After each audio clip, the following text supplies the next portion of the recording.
Why do attorneys tell people not to talk to the police? What if I'm innocent or just want to help the police? That's a good question. So let's discuss this principle of not talking to the police in the context of a DUI. But the principle applies in any situation in which you could be questioned in regard to any crime, whether you're a suspect or not.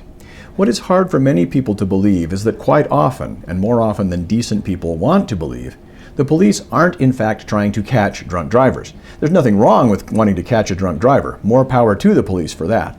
But often the police are trying to make bogus arrests for DUI so that the city can collect the fines and so the officers can advance their careers. There's nothing right about that.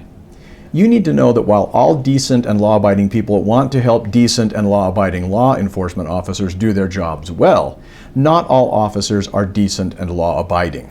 Unfortunately, 1, it's impossible to distinguish a good officer from a corrupt one when you're in the heat of being questioned, often until it's too late. And 2, corrupt officers exploit innocent people by getting them to talk. This is why the innocent don't talk to the police about anything.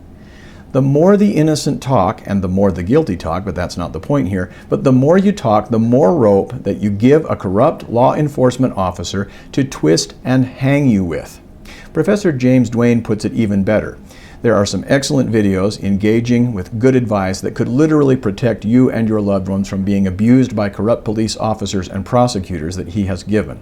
And I have provided the links to 2 of his lectures on the subject in the description section of this video.